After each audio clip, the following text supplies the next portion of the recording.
Mu ka pas fatin që gjatë viteve të mia të studimit jam angazhuar në fushën e diagnostikës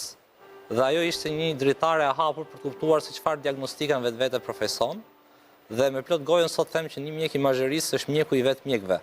sepse të gjithë specialitetet e tjera vinë tek ne dhe ne konkludojmë në diagnoza bashkë me to për zgjidhur pacientin. Pra në fund fare vetëm një bashkëpunim i saktë midis gjithë specialiteteve arrin të shëroj pacientin dhe në fund fare dhe historinë e tij. Shpeshherë na vjen keq sepse mund të vendosim të themi lajme shumë të mira, por gjithashtu dhe lajme jo shumë të mira. Pra është shumë mirë kur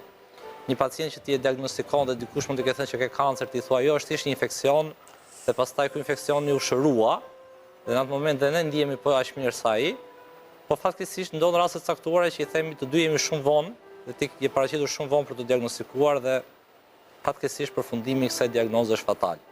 Kështu që gjithmonë luhatemi dhe unë them që duhet vizitojmë jetën e njerëzve dhe historitë e jetëve të tyre dhe duhet jemi gjithmonë brenda tyre.